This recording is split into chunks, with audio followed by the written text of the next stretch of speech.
지금 우리는 그 성경 스쿨 과정을 공부하고 있는데 이 과정은 그 성경의 개관 과정입니다. 성경의 큰 흐름, 그 맥을 짚어가는 그러한 과정입니다. 그러니까 나무 하나하나를 보는 것보다는 그 숲을 보고 산을 보고 가는 그러한 과정이 이 성경 스쿨 과정입니다. 그렇기 때문에 이 성경을 보는 그 관점이 중요합니다. 성경을 보는 관점에는 신본주의적 관점이 있습니다. 신본주의적 관점이 있고 인본주의적 관점이 있습니다. 신본주의적 관점은 하나님의 입장에서 성경을 보는 겁니다. 하나님의 입장에서 성경을 보기 때문에 여기서 하나님의 그 뜻을 발견할 수가 있는 겁니다. 하나님의 그 의도를 발견할 수가 있다는 거죠. 이게 본래 하나님께서 성경을 남기신 그 의도대로 우리는 성경을 보게 되는 것이죠. 그러나 인본주의 입장에서 본다는 건 뭐냐면 내 입장에서 성경을 보는 겁니다. 그러니까 내 입장에서 내 그 원하는 대로 내 필요에 따라서 성경을 본다라는 거죠. 성경을 해석하는 데 있어서도 그 아전인수식 해석을 하는 거예요. 내게 유리한 대로, 내게 편한 대로. 하나님의 뜻과 멀어진다라는 거죠. 성경을 오해하게 되고 성경을 보지만 헛수고를 하는 경우가 된다라는 거죠. 우리는 이 성경을 보는 관점이 그래서 중요한 겁니다. 이 신본주의적 관점, 하나님의 입장에서 이 성경을 보는 것이 중요하다라는 거죠. 하나님께서 천지 창조를 하실 때에 보면 그 윗물과 아랫물을 구분하십니다. 윗물과 아랫물. 나누시죠? 이거 뭐냐면 아랫물에서 묻을 얻기 위하신 거예요. 땅을 얻기 위하십니다라는 거죠. 이 묻이 왜 필요하냐? 흙을 필요하신 거죠. 흙은 왜 필요하느냐? 식물과 동물과 모든 생물이 위해서 흙이 필요한 겁니다. 그럼 이건 왜 필요하냐? 하나님이 지으신 남자와 여자를 위해서 필요한 것들입니다. 그럼 남자와 여자는 왜 필요하느냐? 아담이라는 한 사람이 하나님이 필요하신 거예요. 그 아담을 선택하시고 수많은 남자와 여자 중에서 아담 하나를 선택하시고 이 아담을 통해서 하나님의 뜻을 이루어 가시려고 한다는 거죠. 그럼 아담은 왜 필요하느냐? 하나님의 아들 예수를 위해서 영적 존재인 아담이 필요하셨던 겁니다. 예수 그리스도는 왜 그 아담을 통해서 이 땅에 사람으로 오셔야 되느냐? 하나님의 뜻 때문에 그렇다라는 거죠. 하나님의 뜻을 이루시기 위해서. 이제 최종 목적은 하나님의 뜻입니다. 그 뜻을 아들을 통해서 이루시고자 하시고 이를 위해서 이 아담도 남자와 여자도 식물, 동물, 생물도 흙도 물도 윗물과 아랫물과 그 안에 모든 만물의 창조가 필요하다라는 겁니다. 이거 하나님의 목적 체계다 그렇게 얘기를 하는 겁니다. 이러한 목적 체계대로 되어 있다라는 거죠. 예를 들어서 이 하나님의 그 관점에서 성경을 볼 때 출애굽의 사건, 지난 시간에 공부한 출애굽의 사건을 보면 하나님의 입장에서는 그들을 이제는 규모가 됐기 때문에 광야로 이끄셔서 그들을 통해서 하나님의 뜻을 이제 진행하시고자 하는 그런 의도로 출애굽을 시키신 겁니다. 사람의 입장에서 볼 적에는 그 아브라함부터 출애굽의 그 모든 과정이 뭐냐면 그 역사적인 관점으로 볼 때는 이스라엘의 건국사예요. 이스라엘 건국사의 관점으로 볼 수 있다는 거죠. 물론 그것도 맞죠. 그러나 하나님의 입장에서 볼 때는 하나님의 의도 입장에서 볼 적에는 하나님의 뜻을 이루시기 위해서 그들을 광야로 이끌어내신 것이다라는 거죠. 우리가 이제 창세기를 공부를 했죠. 창세기 내용이 뭐냐면 하나님이 만물을 지으신 이야기와 그 사람을 지으신 이야기, 그 사람 중에서 아브라함을 부르시고 아브라함을 통해서 히브리 민족을 형성하는 그 이야기잖아요. 이게 하나님의 뜻의 관점으로 하나님 입장에서 보면은 장차 오실 예수 그리스도를 위한 기반을 마련하신 거예요. 천지창조와 인간을 지으신 것은 하나님의 아들이 오시기 위한 기반을 마련하신 것이다라는 거죠. 그리고 아브라함을 통해서 히브리 민족을 이루게 하신 것은 뭐냐면 그 민족을 통로 삼아서 오시고자 하신 것이다라는 거죠. 통로를 준비하신 것이다. 그렇게 볼 수 있는 거예요. 그 출애굽기는 뭐냐면 하나님께서 애굽에 들어가서 그들을 애굽으로 보내서 애굽에서 하나의 거대한 민족을 형성케 하시고 이제 때가 됐으면 그들을 애굽에서 이제 끌어내시잖아요. 끌어내셔서 광야로 나오게 하시고 시내산에서 그들과 언약을 맺습니다. 너희를 내가 제사장 나라로 삼겠다. 그리고 너희는 내 백성이 되고 나는 너희의 임금이 될 것이다. 그런 약속, 계약을 맺고 이제 하나님의 백성으로서 지켜야 할 율법을 계시하십니다. 그리고 이제 하나님의 이름을 모실 성전으로서 성막을 그들에게 계시하시고 성막을 짓는 이야기가 출애굽기의 이야기다라는 거죠. 이 창세기와 출애굽기의 주요 그 내용들입니다.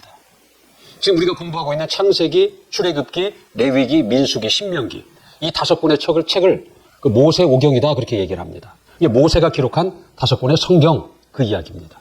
그래서 이 모세 오경은 나머지 성경의 그 기초를 담고 있는 그 저수지와 같은 책입니다. 오늘은 그 모세 오경 중에서 3번째 책인 레위기에 관해서 공부를 하도록 하겠습니다. 그 레위기는 뭐냐면, 이 책은 뭐냐면 하나님의 백성이 된 이스라엘, 하나님이 그들을 불러서 광야 시내산에서 계약을 맺잖아요. 나는 너희의 임금이 되고 너희는 내 백성이 되리라 하고 계약을 맺습니다. 하나님의 백성이 된 자들, 그들에게 하나님이 계시하신 그 율법에 관한 내용이 이 레위기의 내용입니다. 이 율법에는 명령이 있고 규례가 있고 법도가 있다는 거죠. 율법에는. 이 명령은 뭐냐면 하나님과의 관계법입니다. 하나님과의 관계법.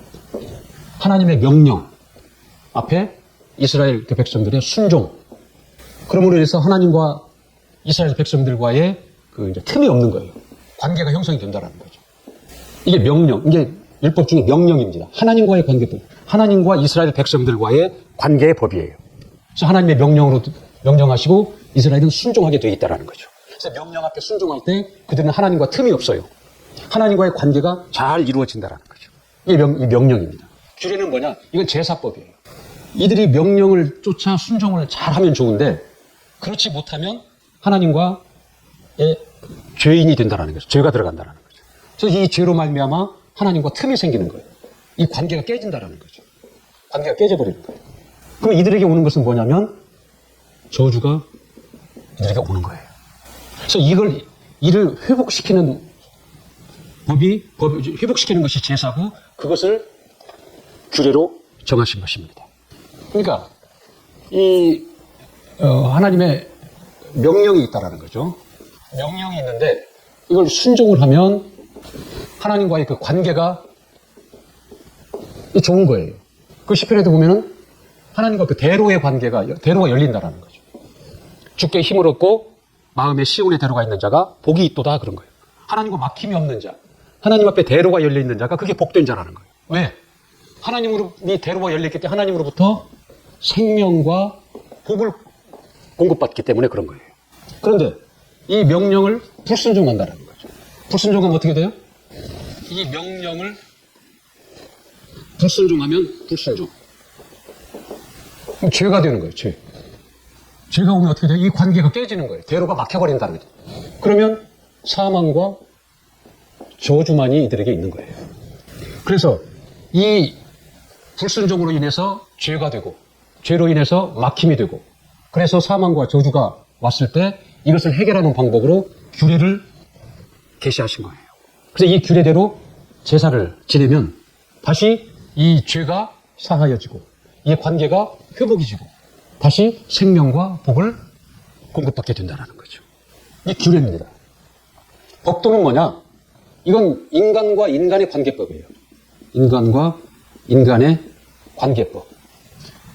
이게 질서법이에요. 사회 규범이다라는 거죠. 지금 이들의 상태를 보면 그 300만이라는 숫자가 광야로 나왔는데 아무 훈련도 되어 있지 않고 이들에게는 아무런 지침도 없다라는 거죠. 무질서하고 난민을 모아놓은 것과 같은 그러한 상태라는 거죠. 그래서 하나님은 이들에게 이 법도를 계시하신 거예요. 그래서 인간관계, 이웃과의 관계 형성이 잘 이루어지도록 하고 잘 지내도록 한다라는 거죠. 질서를 있게 살아갈 수 있게 하는 그 사회 규범을 계시하셨는데 그것이 법도라는 거예요. 그래서 이 율법을 이 레위기에 계시를 하시는데 이 율법은 그래서 이 명령과 규례와 법도로 그렇게 되어 있다. 이렇게 아시면 되겠습니다. 자, 우리 신명기 30장 16절 한번 보도록 하겠습니다. 신명기 30장 6절.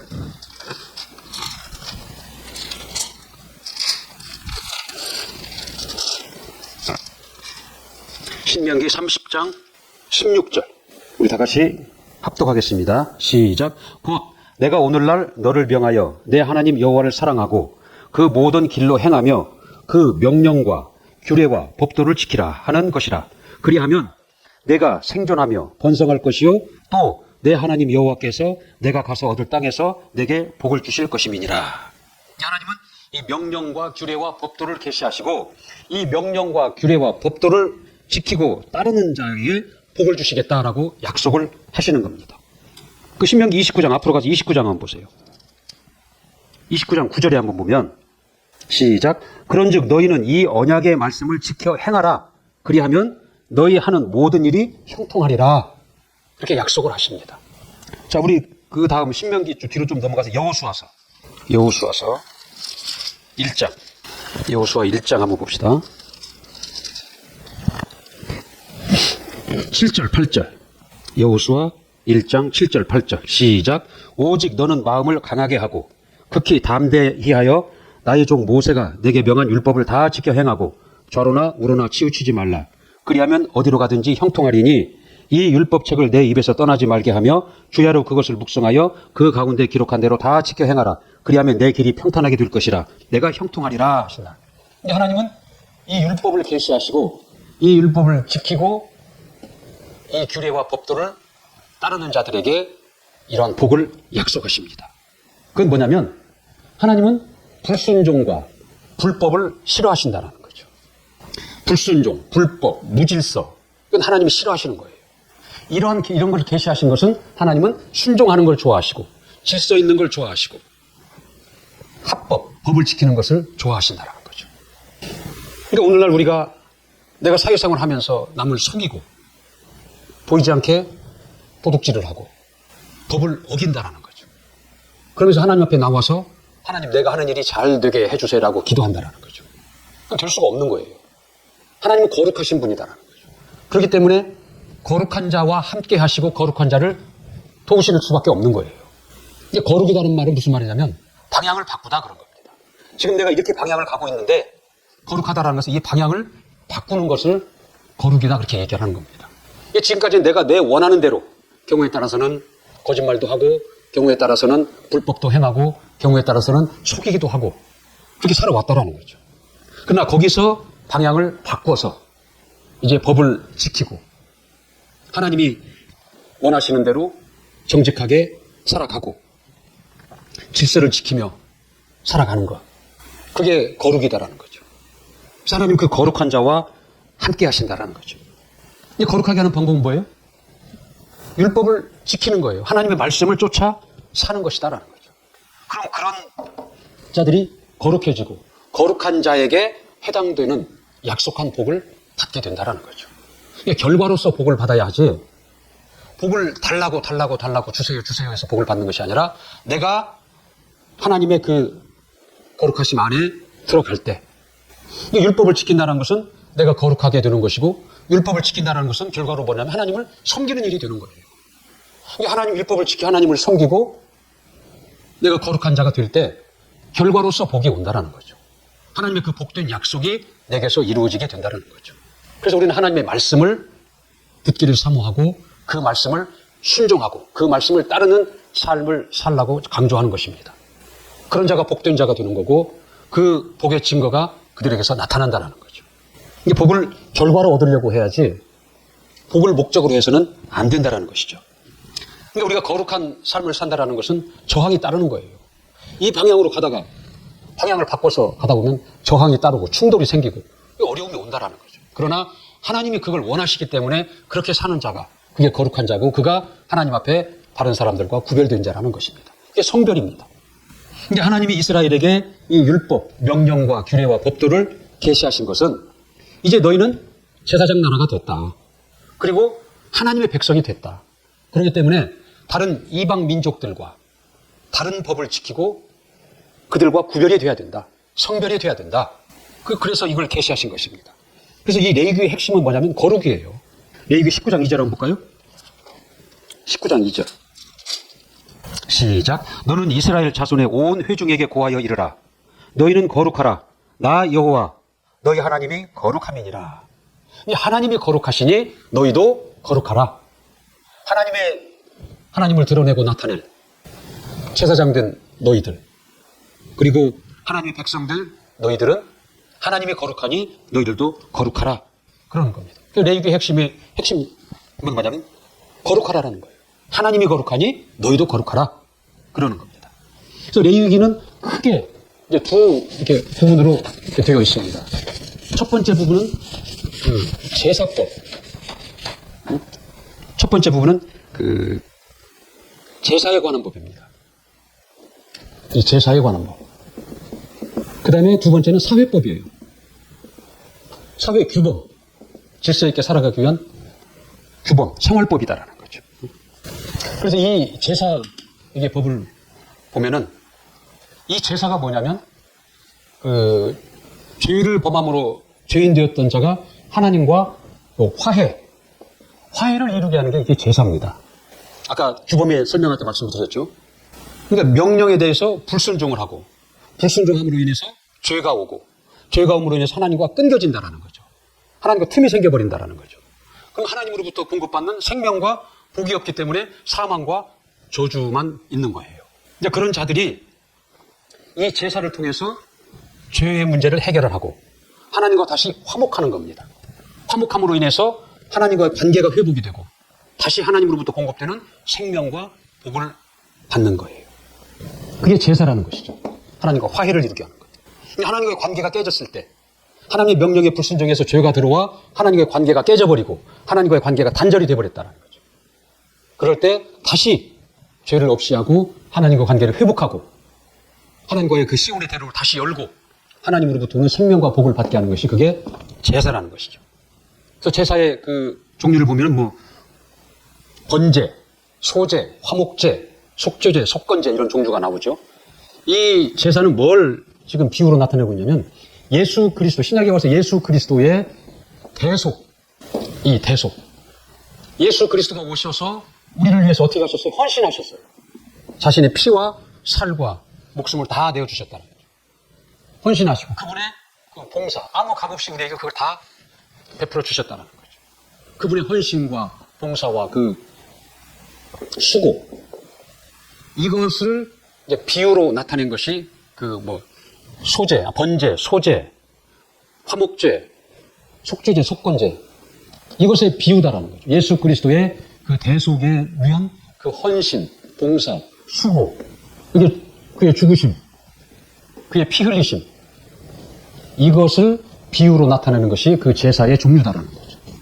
그러니까 예수 그리스도가 헌신하시고 봉사하시고 수고하셨다는 거죠. 죽고 피 흘리셨다는 거죠.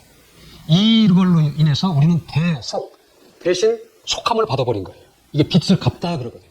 근데 예수 그리스도의 이 헌신과 이 수고를 통해서 우리가 감당해야 될 것을 그가 다 갚아주셨다는 거예요. 빚을 갚아주셨다는 거죠. 그래서 우리는 거기서 자유함을 얻는 거예요. 이것의 비유로 그 제사를 지금 설명을 하고 있는 것이다라는 거죠. 근데 이 제사법의 핵심은 뭐냐? 피예요, 피. 피가 핵심이다라는 거죠. 이 제사에 빠질 수 없는 것이 핵심이 피다라는 거죠. 레위기 17장 11절 한번 볼까요? 17장 11절 시작. 육체의 생명은 피에 있음이라.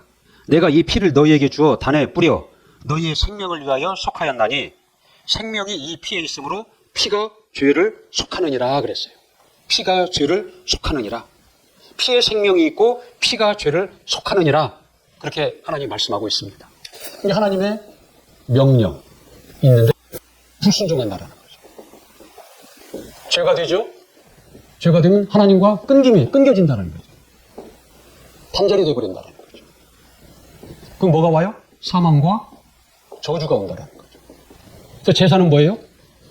이 제사를 드림으로 인해서 이제 이 죄를 해결받는 거예요. 죄가 해결이 되고 여기서 다시 하나님과 화목이 이루어진다는 거죠. 관계가 회복이 된다는 거예요. 그럼 생명과 복을 받게 된다는 거죠. 근데 이 제사의 핵심이 뭐냐? 피다라는 피.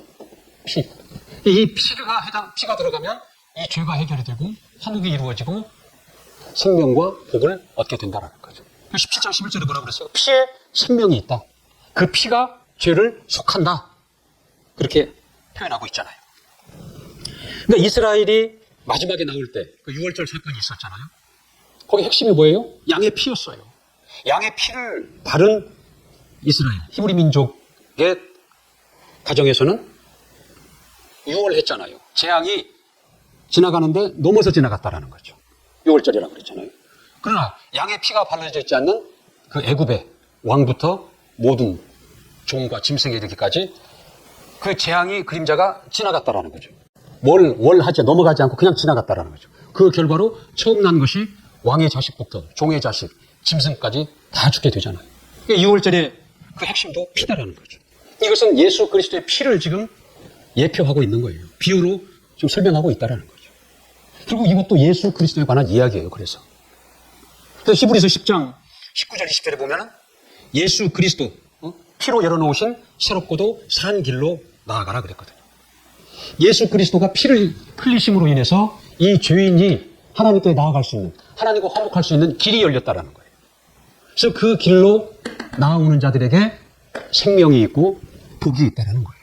그러니까 우리는 자, 생명과 복, 저주와 사망과 저주가 있어요.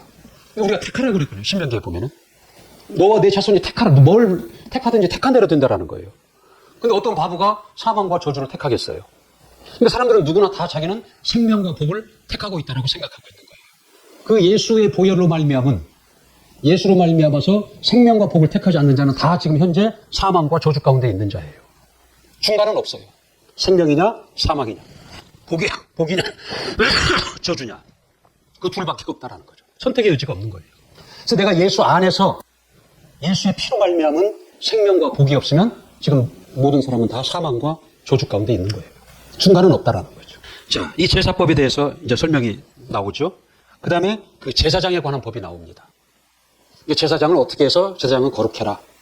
그 제사장의 복장은 어떻게 해라. 제사장에 관한 규정들이 쭉 이제 게시되어 있죠. 그리고 제사장의 제사법이 나오는 거예요. 제사장 자체도 사람이다라는, 죄인이다라는 거죠. 제사장이 죄인이기 때문에 제사장으로서 그 죄를 해결하는 제사장의 제사법이 또 나온다라는 거죠. 그 재물에 대한, 제사를 지내려면 재물이 필요한데 재물에 관한 법이 또 나와요. 그러니까 있는 자들은 소를 잡아서, 양을 잡아서 제사를 드리는데 없는 자는 어떻게 할 거냐 그럼. 그래서 없는 자를 위해서 하나님의 배려가 있다라는 거죠. 그래서 없는 자는 비둘기, 그것도 안 되면 고운 가루로 재물을 삼아서 제사를 드려라. 그렇게 한다는 거죠. 하나님의 그 성품, 그 인간을 긍휼히 여기시고 인간을 사랑하시는 하나님의 성품이 이 제물에서도 나타나고 있는 거예요. 이런 걸 계시하신 것은 뭐냐면 하나님은 부요한 자나 없는 자나 다 하나님 앞에 나와서 하나님의 긍휼하심을 입고 하나님의 은혜를 입고 하나님의 생명과 복을 받기를 원하시는 하나님의 성품을 나타내고 있다는 거죠. 근데 하나님은 형식, 금액의 많고 적음, 이것이 중요한 것이 아니라 사람의 중심을 보신다라는 거죠. 마음의 중심을 보고 있다는 거죠. 그래서 그 중심에 내가 가진 것은 없어 비록 비둘기로 드릴지라도 그 중심을 보시고 하나님은 그를 받으시고 하나님은 그를 용서하시고 하나님과 다시 화목해 하시고 하나님으로부터 공급되는 생명과 복을 받게 하신다라는 거죠. 그 다음에 하나님의 백성으로서의 이제 살아갈 생활 규범, 이 법도에 관한 내용이 이어져서 나옵니다.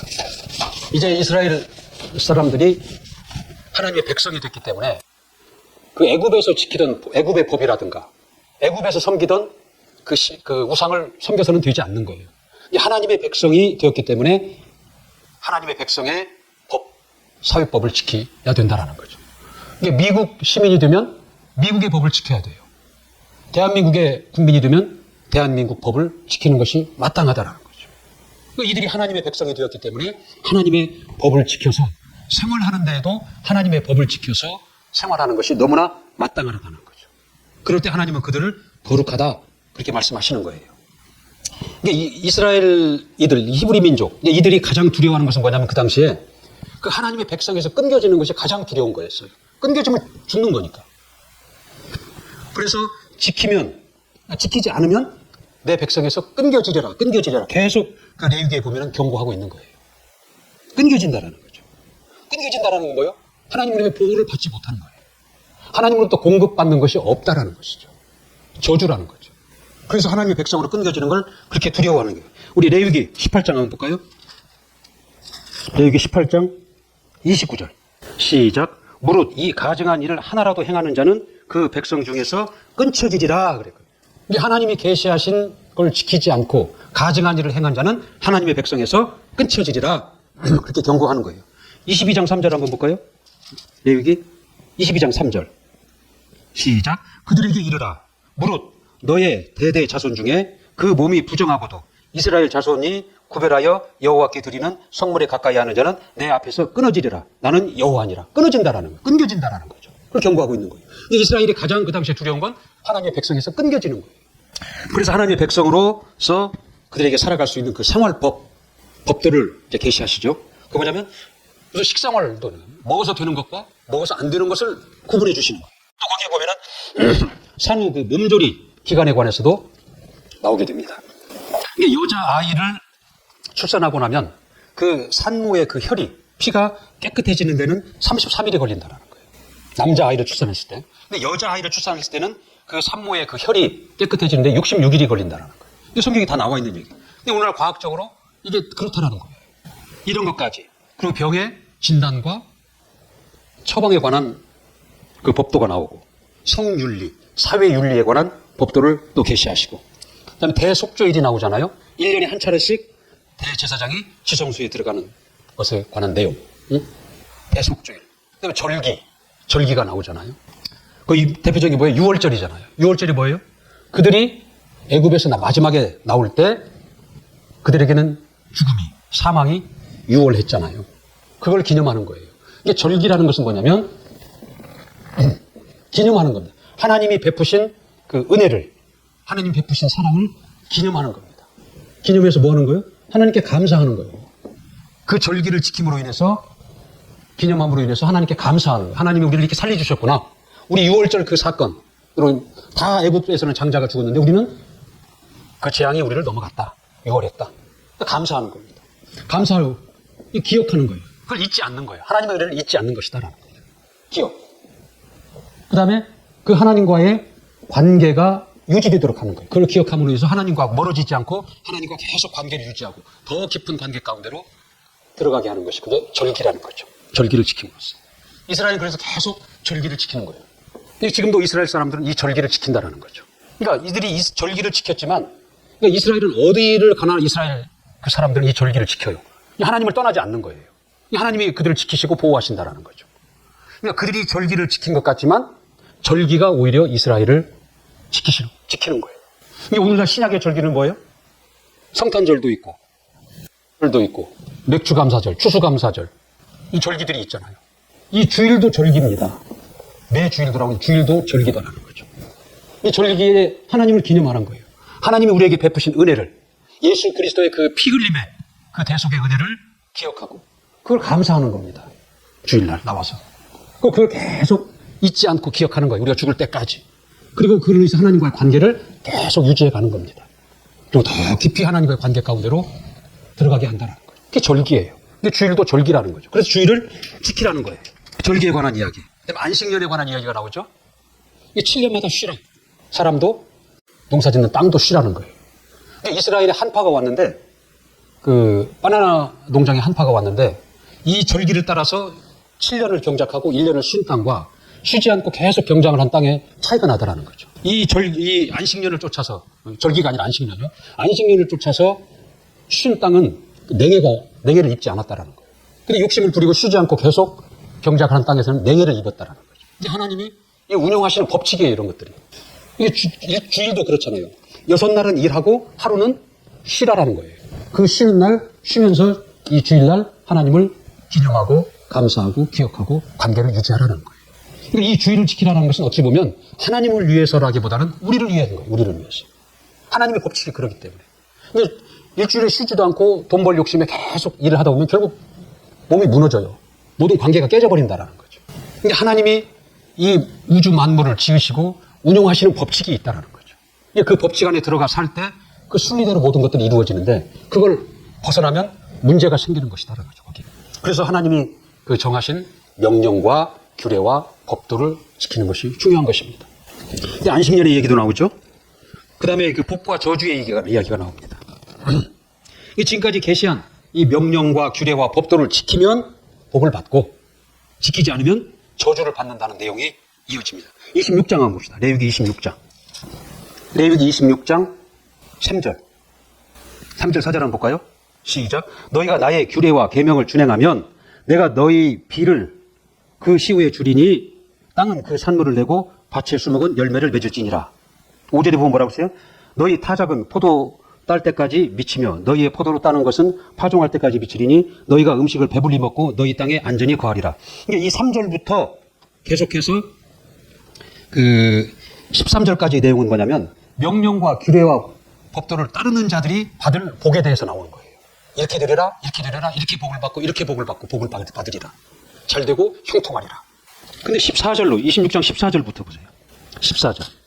14절 15 한번 볼까요? 그러나 너희가 내게 청종치 아니하여 이 모든 명령을 준행치 아니하며 나의 규례를 멸시하며 마음에 나의 법도를 싫어하여 나의 모든 계명을 준행치 아니하며 나의 언약을 배반할진대. 그럼 어떻게 된다? 저주가 그들로부터는 계속 이어지는 거예요. 이런 저주가 너에게 임할 것이다.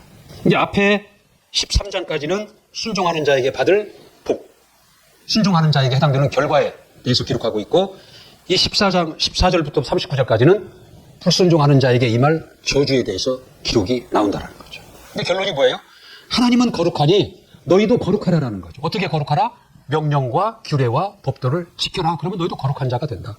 그러면 거룩한 자에게 해당되는 약속되는 복을 받을 것이다. 이 내용입니다. 이 레위기의 내용. 거룩하라. 그 내용입니다. 이게 레위기의 큰 내용이 이와 같은 내용으로 되어 있는 거예요. 제사법과 사회관계법. 으로 그렇게 되어 있다는 거죠. 그럼 레위기 1장 한번 볼까요? 레위기 1장. 레위기 1장 1절부터 우리 9절까지 한번 같이 합독합시다. 레위기 1장 1절부터 9절까지. 자, 이건 이제 제사를 드리는 그 절차, 방법을 하나님이 계시하신 거예요. 자, 어떤 절차와 방법이 있는지 그걸 염두에 두시고 1절부터 레위기 1장 1절부터 9절까지를 한번 읽어보도록 하겠습니다. 시작. 여호와께서 회막에서 모세를 부르시고 그에게 일러 가라사대 이스라엘 자손에게 고하여 이르라. 너희 중에 누구든지 여호와께 예물을 드리려거든 생축 중에서 소나 양으로 예물을 드릴지니라. 그 예물이 소의 번제물이면 흠 없는 수컷으로 회막 문에서 여호와 앞에 연락하시도록 드릴지니라. 그가 번제물의 머리에 안수할지니 그리하여 연락되어 그를 위하여 속죄가 될 것이라. 그는 여호와 앞에서 그 수송아지를 잡을 것이요 아론의 자손 제사장들은 그 피를 가져다가 회막 문 앞 단 사면에 뿌릴 것이며 그는 또 그 번제 희생의 가죽을 벗기고 각을 뜰 것이요 제사장 아론의 자손들은 단 위에 불을 두고 불 위에 나무를 벌려놓고 아론의 자손 제사장들은 그 뜬 각과 머리와 기름을 단 위에 불에 있는 나무에 벌려놓을 것이며 그 내장과 정갱이를 물로 씻을 것이요 제사장은 그 전부를 단 위에 불살라 번제를 삼을지니 이는 화제라 여호와께 향기로운 냄새니라. 자, 제사를 지내는데 그 첫 번제를 지내는데 그 첫 번째 순서가 뭐냐면 흠 없는 수컷을 가지고 오라라는 거죠. 흠 없는 수컷을 골라서 성막 앞으로 끌고 와라. 이제 그런 겁니다. 그런데 이 흠 없는 수컷을 골라오는데 이건 중간에 사오라는 얘기가 아니에요. 그 생축이라는 그 원어의 의미는 가축이라는 의미라는 거예요. 가축 집에서 기른다라는 거죠. 이게 집에서 기르는 것 중에서 흠 없는 것을 끌고 성막에 있는 곳까지 끌고 와라. 그 얘기거든요. 그러나 진짜 성막이 가까운 데 있는 데는 문제가 없겠죠. 끌고 오는데도. 근데 성막이 먼 데서 끌고 오는 자는 오다가 만약에 소를 끌고 오는데 소를 끌고 오다가 소가 돌부리에 부딪혔어요. 발을. 상처가 났다라는 거예요. 흠이 생겨버린 거예요. 그럼 그건 안 된다라는 거예요. 흠이 없는 걸로 드려야 된다라는 거거든요. 이 흠 없는 수컷을 골라서 문 안까지 앞에까지 끌고 와야 된다라는 거죠. 그러니까 이들의 제사는 이미 집에서 그 소를 고르는 데부터 이미 시작이 된 거예요. 이것도 비유예요. 오늘날 우리가 주일 예배를 드리는데 헌금을 드리잖아요. 그러니까 우리 예배는 언제부터 시작되는 거예요? 벌써 그 헌금을 집에서 준비할 때부터 우리 예배는 시작이 되는 거예요. 근데 이들이 이제 수컷을 골라서 까지 끌고 온다. 2절에 그렇게 되어 있죠. 이스라엘 자손에게 고하 이르라. 너희 중에 누구든지 여호와께 예물을 드리려거든 생축 중에서 소나 양으로 제물을 드릴지니라. 3절에 그 예물이 소의 번제면 흠없는 수컷으로 회막문에서 여호와 앞에 연락하시도록 드릴지니라 그랬거든요. 그 다음에 뭐냐면 안수한다라는 거죠. 사절이 그렇죠? 그가 번제물의 머리에 안수할지니 안수한다는 거예요. 이게 안수의 의미는 뭐냐면 이 소의 머리에 만약에 안수를 하면은 이 제물을, 이 소라는 제물을 나의 죄로 여겨 주옵소서. 내 죄가 소에게로 옮겨가서 나의 죄로 여겨 주옵소서 하는 것이다라는 거예요. 이게 안수의 의미예요. 그러니까 내 죄가 소에게로 전가되는 것이다라는 거예요. 이 안수는 뭐예요? 전가의 의미가 있다라는 거죠. 내 죄가 제물에게로 전가되는 그런 의미로 안수를 한다라는 거죠. 내가 안수를 하는 순간 내 모든 죄는 소에게로 전가가 되어버리는 거예요. 소에게로 넘어간다라는 거죠. 그리고 이제 그 소가 죽잖아요. 그 소나 양이 죽으면 뭐가 죽는 거예요? 내 죄가 죽어버리는 거예요. 근데 이 안수가 전가다 그랬잖아요. 근데 이 전가가 쌍방향 전가라는 거죠. 그러니까 내 죄가 제물에게로 넘어가고 그 제물에 흠없는 것이 내게로 옮겨진다라는 거죠. 이 하나님께 흠없는 것을 가져와라 한 이유가 거기에 있는 거예요. 흠없는 것이 내게로 전가되고 내 죄가 그에게로 전가된다라는 거죠. 쌍방향으로 전가된다라는 거죠. 그래서 내 죄는 제물이 죽음으로 인해서 내 죄는 죽는 거예요. 그리고 그 제물에 흠없는 것이 내게로 옮겨진다는 거죠. 이것도 뭐예요? 예수 그리스도에 관한 비유예요. 근데 예수 그리스도가 죽으셨다라는 거죠. 내 죄를 담당하시고 내 죄값으로 그가 죽으신 거예요. 그 예수 그리스도 흠없는 의, 하나님의 아들, 의잖아요. 그 의가 내게로 옮겨오는 것입니다. 이게 예수의 의로 나는 의롭게 된 거예요. 예수의 것이 내게로 옮겨지는 것이다라는 거죠. 그 예수의 생명으로 내가 영생하는 것이고 그의 의로 의롭게 되는 것이고 그의 이름이 내게로 옮겨오고 그의 나라가 내게로 옮겨오고 그의 권세가 내게로 옮겨다는 거예요. 하나님의 자녀됨의 그 신분이 내게로 또 옮겨진다는 거죠. 내 모든 것이 그에게로 옮겨지고 근데 예수 믿는 것이 이런 어마어마한 것이다라는 거죠. 그것을 지금 비유로 이 제사가 나타내고 있는 거예요. 자, 안수를 한다라고 그랬죠. 그 다음에 뭐라고 그랬어요? 소를 죽인다고 그랬어요. 이 죽일 때 미간을 찌른다고 그랬어요. 이 눈썹과 눈썹 사이 미간이라고 그러잖아요. 미간을 찌르고 정맥, 목을 찌른다라는 거죠. 심장을 찌른다는 거예요. 그래서 소를, 제물을 죽인다는 거예요. 죽여서 어떻게 한다고 그랬어요? 번제단에 피를 뿌린다고 그랬잖아요. 그 다음에 뭐예요? 가죽을 벗긴다고 그랬다는 거죠. 죽여서 가죽을 벗기고. 그 다음에 각을 뜬다라고 그랬어요. 각을 뜬다는 건 뭐냐면 목을 자르고 사지를 자르고 모든 관뼈를 토막토막 낸다는 게 이렇게 각을 뜬다는 거예요. 다 분리시켜버린다는 거죠. 그리고 마지막에 어떻게 해요? 제사장이 그 모든 것을 번제단에 올려놓고 태워버린다는 거예요. 이게 마지막에 구절에 가면 하나님이 뭐라고 그래요? 여호와께 향기로운 냄새니라 그랬거든요. 그것을 하나님은 향기로운 냄새로 받으신다라는 거예요. 그러니까 어떻게 하나님은 그렇게 잔인한 것을 향기롭게 받으시느냐? 이게 뭐 여기에 무슨 의미가 있냐라는 거죠. 근데 하나님은 죄의 미간이 찔려지고 죄의 목이 따지고 죄의 심장이 찔려지고 죄의 동맥이 끊겨지고 죄의 껍질을 벗기고 죄의 토막나고 불살라지는 것을 하나님은 그걸 기뻐하신다라는 거예요. 그래서 그 향기로운 냄새라 그렇게 여기는 겁니다. 하나님 이처럼 죄를 극도로 싫어하신다라는 거예요. 죄라면은 목숨을 끊어버리고 껍질을 벗겨버리고 토막을 내버리고 불에 살리워질 정도로 죄를 증오하시고 죄를 싫어하신다라는 겁니다. 그랬을 때 하나님은 그 태우는 냄새를 향기로운 냄새니라. 그러니까 내가 죄인이라면 이 죄인에 대한 하나님의 분노가 이와 같다라는 거예요.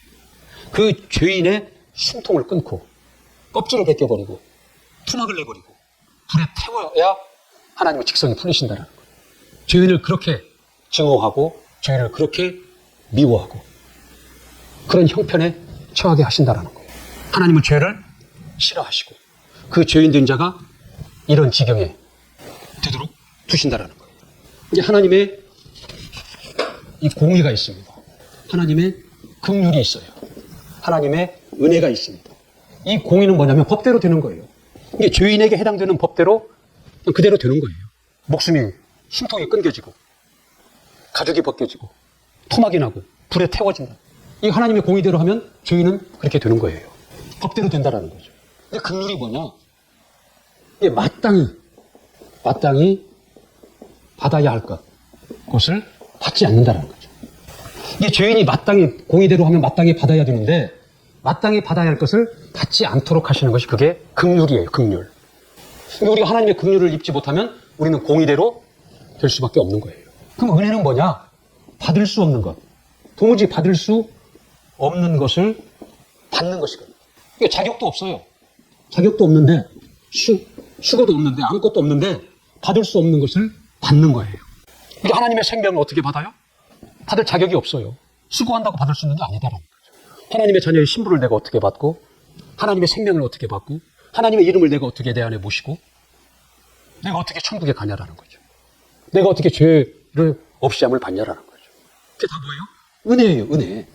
받을 수 없는 것을 받는 것이 은혜거든요. 그래서 은혜를 뭐라 그래요? 선물이다, 그렇게 얘기해요. 선물. 거저 주는 거예요. 선물이다, 그렇게 얘기를 하는 겁니다. 우리가 하나님 앞에 죄인일진데 그 공의대로 하면은 우리는 죄인이 받아야 할 형벌로서의 사망과 저주를 다 감당해야 될 자라는 거죠. 그러나 하나님께서 우리에게 긍휼을 베푸셨다는 거예요. 그래서 마땅히 받아야 할 것을 받지 않도록 하신 거예요. 더 나아가서 받을 수 없는 것을 주셨다라는 거죠. 은혜로 주셨다라는 거죠. 선물로 주셨다라는 거죠. 이 하나님의 사랑과 하나님의 긍휼과 하나님의 은혜예요.